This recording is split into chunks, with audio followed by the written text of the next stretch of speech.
राधे राधे, जय श्रीमन नारायण। चलिए आज मैं आपको मार्गशीर्ष या अगहन मास की कथा का अध्याय 2 सुनाती हूँ। एक बार की बात है, एक संत जी थे जो जंगल में कुटिया बनाकर रहते थे और वह भगवान श्री कृष्ण का भजन करते थे। संत जी को यह यकीन था कि एक ना एक दिन भगवान श्री कृष्ण मुझे साक्षात दर्शन देंगे। उसी जंगल में एक शिकारी आया। उस शिकारी ने संत की कुटिया देखी और वह कुटिया में गया। उसने संत को प्रणाम किया और पूछा कि आप कौन हैं और आप यहाँ क्या कर रहे हैं। संत ने सोचा, यदि मैं इससे यह कहूँगा कि मैं भगवान श्री कृष्ण के इंतजार में बैठा हूँ, उनका दर्शन मुझे किसी प्रकार से हो जाए तो शायद वह नहीं समझ पाएगा। इसीलिए संत जी ने दूसरा उपाय सोचा। जो शिकारी था उस शिकारी का नाम किरात था। तो संत जी ने किरात से पूछा, भैया आप बताइए कि आप कौन हैं और यहाँ किस लिए आए हैं। किरात ने कहा, मैं एक शिकारी हूँ और यहाँ शिकार के लिए आया हूँ। संत ने तुरंत उसी भाषा में कहा कि मैं एक शिकारी हूँ और मैं भी यहाँ शिकार के लिए आया हूँ। शिकारी ने पूछा, संत जी आप यह बताइए कि आपका शिकार दिखता कैसा है, आपके शिकार का नाम क्या है और क्या हो सकता है और मैं आपकी क्या मदद कर सकता हूँ।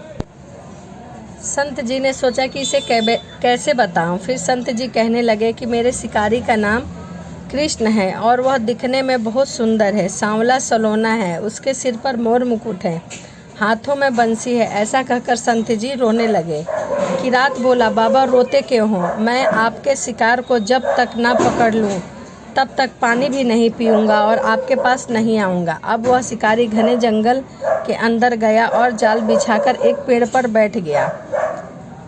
वहाँ इंतजार करने लगा। भूखा प्यासा बैठा हुआ था। कई दिन बीत गए। दूसरा दिन बीता, तीसरा दिन बीता। भूखे प्यासे किरात को नींद भी नहीं आती थी। बाके बिहारी को उन पर दया आ गई। भगवान उनके भाव में रीझ गए। भगवान मंद मंद स्वर में बांसुरी बजाते हुए आए और उसकी जाल में फंस गए। जैसे ही किरात को ने देखा कि इसमें श्री कृष्ण फंस गए हैं, उसको अनुभव हुआ। उसकी नींद तुरंत खुल गई और उस सांवरे को किरात ने देखा। जैसे संत ने बताया था उसका रूप हूबहू वैसा ही था। अब वह जोर जोर से चिल्लाने लगा, मिल गए, मिल गया, मिल गया, शिकारी मिल गया। शिकारी ने उसे शिकार सहित जाल में अपने कंधे पर बिठा लिया और शिकारी कहता हुआ जा रहा था, आज 3 दिन के बाद मिले हो, खूब भूखा प्यासा। अब मुझे मैं छोड़ने वाला नहीं हूँ, तुम्हें मैं छोड़ने वाला नहीं हूँ। शिकारी धीरे धीरे कुटिया की ओर बढ़ रहा था। जैसे ही संत की कुटिया आई तो शिकारी ने आवाज़ लगाई, बाबा बाबा इधर आओ बाबा। संत ने तुरंत दरवाज़ा खोला और संत उस किरात के कंधे पर भगवान श्री कृष्ण को जाल में फंसा देख रहे हैं। भगवान श्री कृष्ण जाल में फंसे हुए मंद मंद मुस्कुरा रहे हैं। किरात ने कहा, बाबा मैं आपका शिकार लाया हूँ, बड़ी मुश्किलों से लाया हूँ। संत के आज होश उड़ गए। संत किरात के चरणों में गिर पड़ा। संत आज फूट फूट कर रोने लगा। संत कहने लगे, मैंने आज तक आपको पाने के लिए अनेक प्रयास किए प्रभु, लेकिन आज आप मुझे इस किरात के कारण मिले। भगवान बोले, इस शिकारी का प्रेम तुमसे ज़्यादा है, इसका भाव तुम्हारे भाव से ज़्यादा है, इसका विश्वास तुम्हारे विश्वास से ज़्यादा है।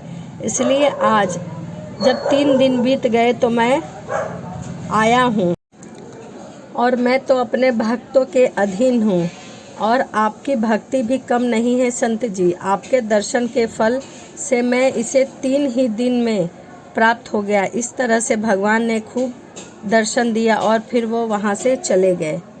तो ये संत और शिकारी और भगवान श्री कृष्ण की कहानी थी। तो आप कमेंट में ज़रूर बताएं कि कथा आपको कैसी लगी। चलिए मिलते हैं अगली वीडियो में। राधे राधे, जय श्रीमन नारायण।